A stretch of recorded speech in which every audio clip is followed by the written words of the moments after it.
नमस्कार बच्चों, यह बीए फाइनल की पहला पाठ अज्ञा की कविताओं में 8वीं कविता है उड़चल हरिल पक्षी।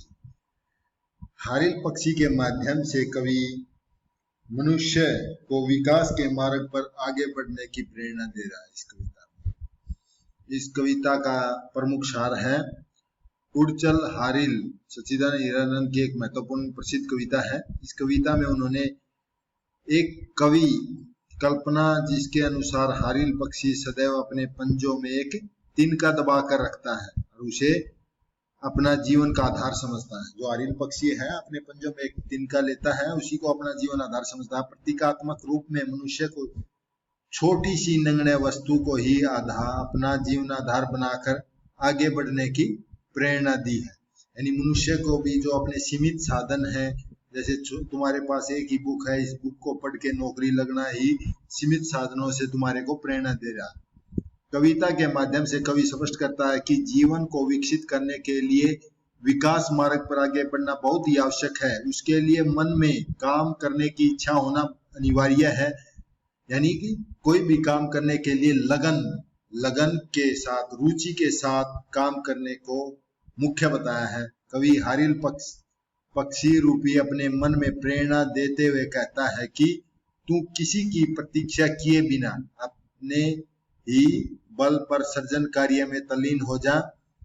जिस प्रकार कवि हारिल पक्षी को कह रहा है कि अपने मन में ऐसी प्रेरणा देते हुए कि किसी की प्रतीक्षा किए बिना अपने सृजन माने नए नए कार्य करने की प्रेरणा देता है।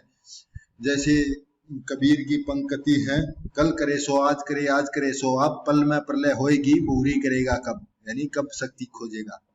शक्ति सदैव तेरे अधिकार में बनी रहनी चाहिए। तू सभी प्रकार की बाधाओं को पार करता हुआ विकास मार्ग की ओर बढ़ता ही जा। अपने प्रयत्नों से सारे आकाश में हलचल मचा दे। तेरे पंजों में पड़ा हुआ तिनका तुच्छ नहीं है, बल्कि यह तो नव निर्माण का एक अमर साधन है। जो तेरे पास छोटा साधन है वह नव निर्माण कर सकता है, अमर साधन है। वह तो प्राणों का संपदन है। प्राणों का संपदन माने हृदय की धड़कन है संपदन। इसके आगे बढ़ने के साधन चाहे कम है और आकाश का विस्तार बहुत बड़ा, पर देख करके तू अपने मन में भयभीत न हो। यह संसार चाहे तेरे छोटेपन को देखकर उपहास उड़ाता रहे, पर तू बिना डरे आगे बढ़ते रहना है। आकाश तेरा यदि उपहास उड़ाए तो बिना डरे आगे बढ़ते रहना है। तू नए निर्माण की इच्छा को मन में कभी न निकलने दे। तेरा निश्चय इस बात का साक्षी है कि तूने नव निर्माण का भेद पहचान लिया है। यानी नई चीज बनाने का तूने पहचान लिया है भेद। कवि स्पष्ट करता है कि कोरे यथार्थ जीवन को नहीं चलाते, न ही मनुष्य अपने उससे संतुष्ट होते। यानी कि मनुष्य यथार्थ जीवन परेशानियों से ही संतुष्ट नहीं होते, बल्कि कुछ ना कुछ नया करते रहने से ही मनुष्य आगे बढ़ता। मनुष्य को अपनी बुद्धि से ऊपर उठना चाहिए। सच्चा वीर कभी भी अपने छोटे जीवन की अवहेलना नहीं करता। अल्प साधनों और दृढ़ इच्छा शक्ति से कोई न कोई कार्य संपन्न किया जा सकता है। प्रस्तुत पंक्तियां हमारी हिंदी की पाठ्य पुस्तक समकालीन हिंदी कविता उड़चल हारिल से ली गई हैं। इसके कवि अज्ञा हैं। हारिल पक्षी के माध्यम से मनुष्य को विकास के मार्ग पर आगे बढ़ने की प्रेरणा दी गई है। उड़चल हारिल लिए हाथ में यही अकेला ओछा तिनका, उषा जाग उठी प्राची में कैसी बाट भरोसा किनका।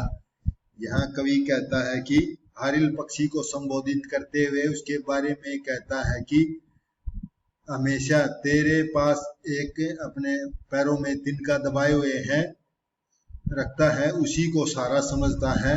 हे हारिल पक्षी, तू अपने हाथों में छोटे से तिनके को लिए हुए आकाश में उड़ता चल। आकाश में उड़ता चल। ओछा माने छोटा हाथ तिनका को लेकर के उड़ता चल। उषा माने प्रातःकालीन जाग उठी है। प्राची, प्राची माने पूर्व में। कैसी बाट भरोसा, बाट माने प्रतीक्षा, भरोसा माने विश्वास। यहाँ कह रहा है हे हारिल पक्षी, पूर्व दिशा में सूरज यानी प्रातः निकल चुकी है।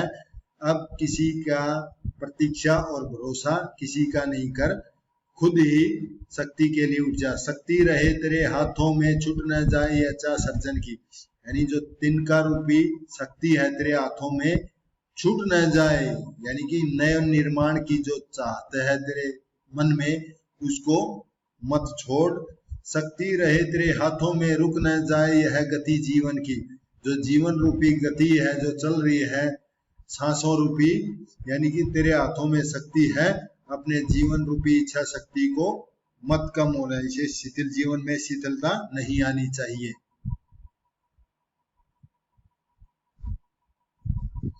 ऊपर ऊपर ऊपर बढ़ा चीरता चल दिग्मंडल, अनथक पंखों की चोटों से नभ में मचा दे हलचल।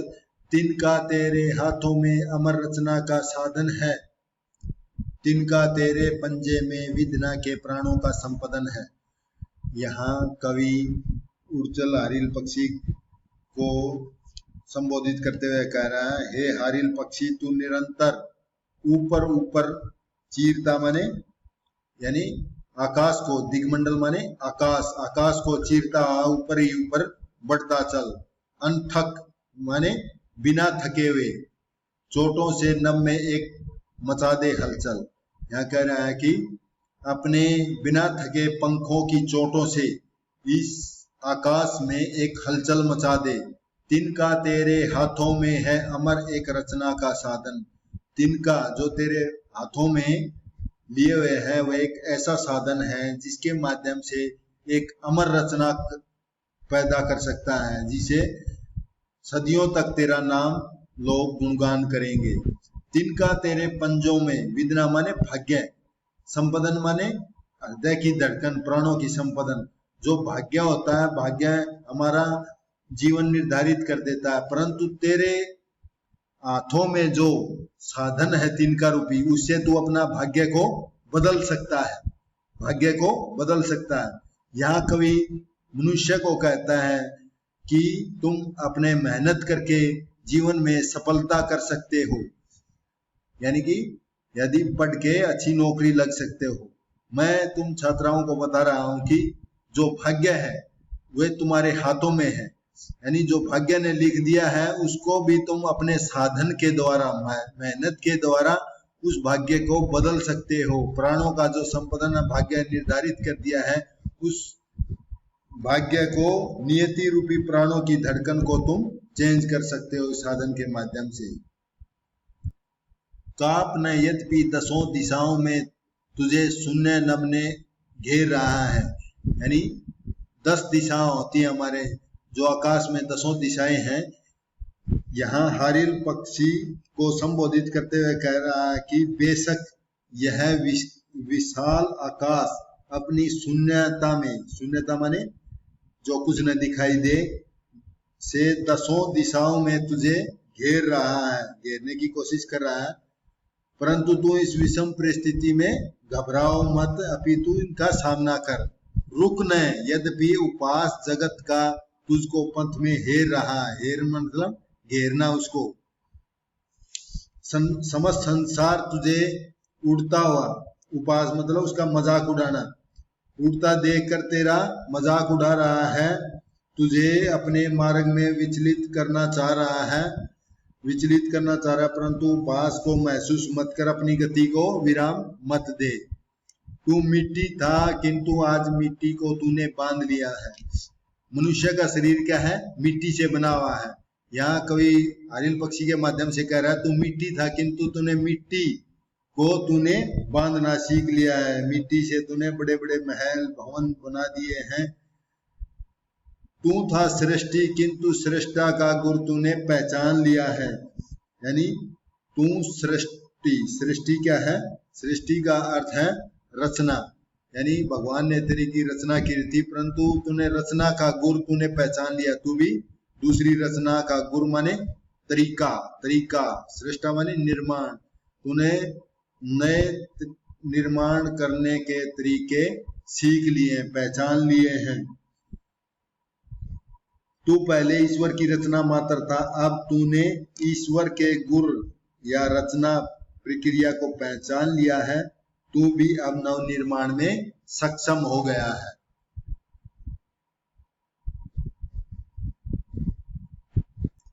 मिट्टी निश्चय यथार्थ है, पर क्या जीवन केवल मिट्टी है? तू मिट्टी पर मिट्टी से उठने की इच्छा किसने दी है?